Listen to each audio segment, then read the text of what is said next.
तुमने लंगड़े लूले सब उतार के देख लिए। तुम्हारी नसीब में जीत यहाँ की ओवल की लिखी नहीं थी, क्योंकि ओवल के आखिर में जो एल था वो तुमको लगना था और वो लगा हमें। कहने को सीरीज बराबर हुई, बट मुझे लगता है कि पलड़ा भारत का भारी रहा इस पे। टोटल 21 सेंचुरियां हुई, जिसमें से 12 इंडिया के नाम रही और 9 इंग्लैंड के नाम रही। 9 बल्लेबाजों ने 400 प्लस रन किए, जिसमें से 5 इंडिया के थे। मैं कहता हूँ ऐसे 100 टी20 मैचेस इस टेस्ट मैच के ऊपर कुर्बान। इस सीरीज के अंदर 2 एक ऐसे टेस्ट मैचेस मिले जिसने टेस्ट क्रिकेट से लोगों को मोहब्बत करवा दी है, एक जडेजा वाला और एक ये कि आप सीरीज एक अच्छी एस्टैब्लिश इंग्लैंड की साइड में आके यहाँ पे आप सीरीज लेवल करके जा रहे हो, तो ये कोई मामूली और छोटी बात नहीं है। और ये काम कर दिया सिराज, यार कमाल कर दिया भाई सिराज। लेकिन वहां पर सिराज का वो भरोसा और वहां पर उस तरह की उसकी जबरदस्त किस्म की बॉलिंग, मैं कहता हूं एब्सोल्युटली अमेजिंग अमेजिंग अमेजिंग। जिस सिराज ने जिस तरह की बॉलिंग की है, इवन जसप्रीत बुमराह जो है नहीं मौजूद थे इस टेस्ट मैच के अंदर, अगर वो होते हम कहते हैं यार मजीद कॉन्फिडेंस आ सकता है। शायद 35 रन है जसप्रीत बुमराह। सिराज की जो एनर्जी है, जो उसका रिदम है ना, मजा आता है जब वो रनअप से भाग रहा होता है जान के साथ। जब भी स्पेल एक करके जाता है, दूसरे स्पेल पे भी उतनी एनर्जी के साथ, तीसरे स्पेल पे भी उतनी एनर्जी के साथ, गिव अप नहीं। और एक उसको मेरे ख्याल से होती नहीं, एक लालची इंसान होता है जो परफॉर्मेंस का, ये क्रिकेट की लैंग्वेज में, कि उसको शौक है परफॉर्मेंस करने का। से उतरा, बॉल पीछे किया, सिराज पक्का खिलाड़ी है, भैया जी का लौटा है यार। ऐसा कैसे हो सकता है कि सिराज ऐसे टाइम पे नाक कटवा दे, नाक ऊंची कर दी उसने। उन लोगों की भी जिन पे क्रिटिसिज्म बन रहा था, हो रहा था, लोग कर रहे थे, उसकी कप्तानी और उसके हाईएस्ट विकेट टेकर सिराज है 23 विकेट्स के साथ, और सबसे ज्यादा रन 750 रन शुभमन गिल ने किए हैं। दूसरे नंबर पर जॉय रूट है, जिनका तकरीबन 200 रन का गैप बनता है। मतलब इंडिया के दूसरे नंबर के बैटर केएल राहुल, जिन्होंने शायद 532 रन किए हैं, उनका मैचअप बनता है जॉय रूट से, और 200 की एक तरह से लीड है शुभमन गिल की। कमाल की परफॉर्मेंस सिराज ने। आप देखिए सिराज की जो एनर्जी है, जो उसका रिदम है ना, मजा आता है जब वो रनअप से भाग रहा होता है जान के साथ। जब भी स्पेल एक करके जाता है, दूसरे स्पेल पे भी उतनी एनर्जी के साथ, तीसरे स्पेल पे भी उतनी एनर्जी के साथ, गिव अप नहीं। और एक उसको मेरे ख्याल से होती नहीं, एक लालची इंसान होता है जो परफॉर्मेंस का, ये क्रिकेट की लैंग्वेज में, कि उसको शौक है परफॉर्मेंस करने का। जैसे टीम ने मैं करके दूं, टीम को जितवाऊं, फिर ये इतना लंबा टेस्ट मैच किया है, तो थोड़ा सा फील्डिंग ने सपोर्ट नहीं किया। ऐसे जायसवाल को भी चांस मिले यार, सिराज से जो बाउंड्री पे हुआ, गेम का हिस्सा है, लेकिन गेम में भी वो लेके उसने आज कहा ना, हाँ देखा आपने वो? नहीं, मैं देख नहीं सका। हाँ, क्या कहा? आज दिनेश कार्तिक को कहा कि कल जो कैच छूटा था ना, उसके बाद मुझे ये था कि आज ये मैंने करना है। और कमिटमेंट शो करे ना यार, कमिटमेंट क्या जबरदस्त है, बहुत कमिटमेंट, बहुत जबरदस्त। और मैं कहता हूँ कि कमाल की बॉलिंग की है। अच्छी चीज पता है इस टेस्ट मैच में क्या सिराज ने तो की है, जो कृष्णा ने बॉलिंग कर दिखाई है ना साथ, उसने 8 आउट इस टेस्ट मैच में किए हैं। नजर आ रहा था कि अब बिल्कुल टेस्ट सीरीज से बाहर हो गया है, लेकिन उसने वो बॉलिंग करके दिखाई, एक रोल प्ले किया कि सिराज को पार्टनरशिप उसके साथ लगानी, आउट करके देने हैं, और बड़ी जबरदस्त। देखिए, इससे पहले ये टीम अगर टेस्ट मैच ये जीती है ना, ये टेस्ट सीरीज बराबर हुई है, आकाशदीप को नहीं भूलना चाहिए। जो उसने रन्स किया, नाइट वॉचमैन आया, प्रेशर रिलीज किया, 107 रन की पार्टनरशिप जायसवाल के साथ, जायसवाल को मौका मिला, उसने 100 करके दिखाया।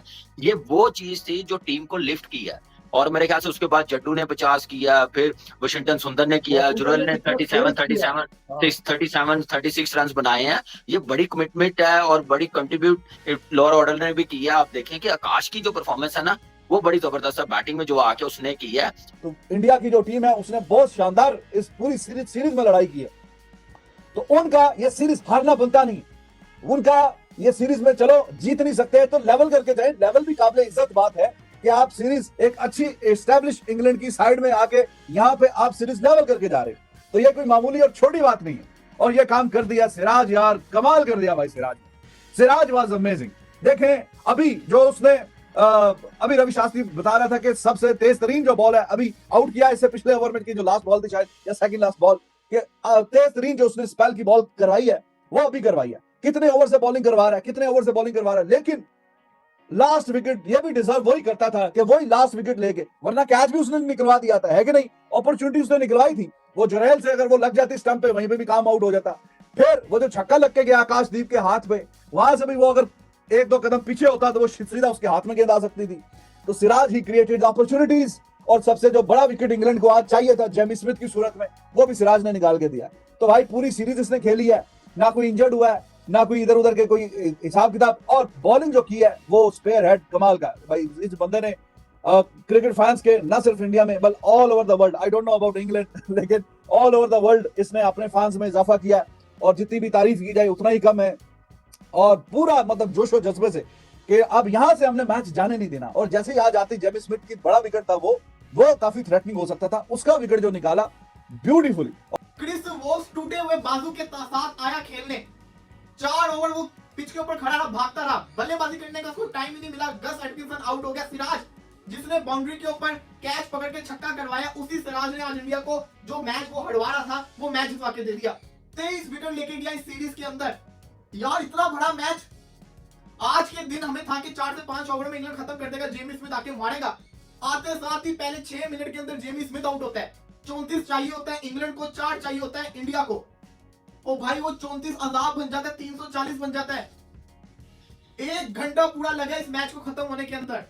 इतना प्रेशर, फिर भी क्राउड आया हुआ, इतना शानदार किस्म का मैच। मैं कहता हूं ऐसे 100 T20 मैचेस इस टेस्ट मैच के ऊपर कुर्बान। इस सीरीज के अंदर 2 एक ऐसे टेस्ट मैचेस मिले जिसने टेस्ट क्रिकेट से लोगों को मोहब्बत करवा दी है। एक जडेजा वाला और एक ये। इंडिया ने इस सीरीज को लेवल कर दिया। इंग्लैंड फिर इंडिया को हरा नहीं पाया। इंडिया की यंग टीम ने आके इंग्लैंड के अंदर सीरीज को लेवल करके रख दिया।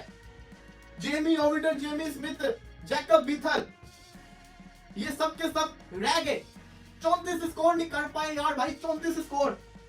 तारीफ बनती है मोहम्मद सिराज के ऊपर सीध कृष्णा की, जितनी इनको मार पड़ी थी उसके बाद जिस तरीके से, यार तुम खुद सोचो किसको उम्मीद हो सकती है। एक टीम के 2 बंदों ने सेंचुरियां की हो, 301 पे उनके 3 आउट हो, हैरी ब्रूक आउट होता है, तब भी किसी को उम्मीद हो सकती है?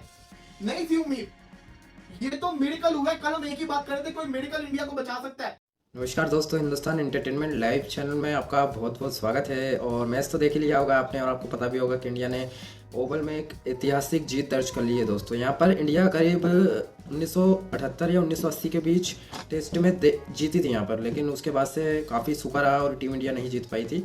और हाल ही के मुकाबले में टीम इंडिया ने ये रिकॉर्ड भी तोड़ दिया है, क्योंकि रिकॉर्ड बनते ही है दोस्तों टूटने के लिए। और मैच की अगर बात करें तो क्या बॉलिंग की है डीएसपी सिराज ने, प्रसिद्ध कृष्णा ने, और क्या इनिंग खेली थी आकाशदीप ने, जो कि नाइट वॉचमैन के तौर पर आए थे। और उन्होंने 66 रन की पारी खेली थी, जो कि टीम इंडिया की इस जीत में काफ़ी अहम रही थी दोस्तों। और इंडिया ने इंग्लैंड को हरा दिया, वो भी कितने रनों से, 6 रनों के अंतराल से, जो कि इंडिया की विक्ट्री में सबसे कम रनों से इंडिया की ये पहली जीत थी दोस्तों। इससे पहले उन्होंने ऑस्ट्रेलिया को हराया था मेलबर्न में, जो कि 12 रनों से उन्होंने मात दी थी दोस्तों यह मैच इसलिए भी खास था क्योंकि डीएसपी सिराज, जो कि इंडियन बॉलर जिन्होंने 5 विकेट लिए और इंग्लैंड की टीम की कमर तोड़ कर ही रख दी। पिछले मैच में उन्होंने काफ़ी मदद की थी टीम इंडिया को जिताने की, लेकिन उनकी मदद काफ़ी असफल रही थी, क्योंकि वो शोएब बशीर की एक गेंद पर स्टंप बोल्ड आउट हो गए और वहाँ पर ही इंडिया मैच हार गया था। जबकि वो मैच इंडिया 100% जीत रहा था और जडेजा एक दूसरे तौर पर जडेजा खड़े थे वहाँ पर, लेकिन जडेजा नाबाद रह गए और सिराज आउट हो गए। और सिराज की आंखों में आंसू थे दोस्तों, क्योंकि वो मैच जो था ना वो इंडिया जीत रहा था। तो सिराज के आंसू वहाँ पर रुके नहीं थे, लेकिन इस मैच में सिराज ने वही बदला वापस लिया है। उन्होंने कहा है कि मैं भले ही तीसरा टेस्ट मैच टीम इंडिया को नहीं जिता पाया, लेकिन इस मैच में मैं सुबह से ही मेरा मूड यह था कि मैं टीम इंडिया को किसी भी तरीके से ये मैच जिताना है। क्योंकि मैच तो आपने देखा ही होगा दोस्तों, और आप ही बता सकते हैं इसमें कि जब हैरी ब्रूक और जो रूट जैसे बल्लेबाज शतक मारकर वहां पर खड़े हों और 301 रन पर उनके मात्र 3 विकेट आउट हो और जीत के लिए उन्हें करीब 70 से 80 रन की दरकार थी, तो वहाँ तो कोई भी टीम यही सोचती ना कि अब इंग्लैंड ही जीतेगा। लेकिन टीम इंडिया ने मनोबल नहीं हारा वहाँ पर, और सिराज ने जो बॉलिंग करके दिखाई है, प्रसिद्ध कृष्णा ने जो बॉलिंग करके दिखाई है, उन्होंने इंडिया को हार मानने ही नहीं दिया। और जब अंतिम के 35 रन बचे थे और उनके 7 बल्लेबाज आउट हो गए थे, फिर भी टीम इंडिया जोरदारों से गेंदबाजी कर रही थी और आखिर में इस टेस्ट मैच को जिताकर ये दम लिया दोस्तों। इस पर पूरे पाकिस्तान मीडिया में हड़कंप मचा हुआ है और पाकिस्तान में तो ये तक बातें हो रही है कि टीम इंडिया जैसी टीम पाकिस्तान की क्यों नहीं है और पाकिस्तान के पास इतने अच्छे ऑलराउंडर्स क्यों नहीं है।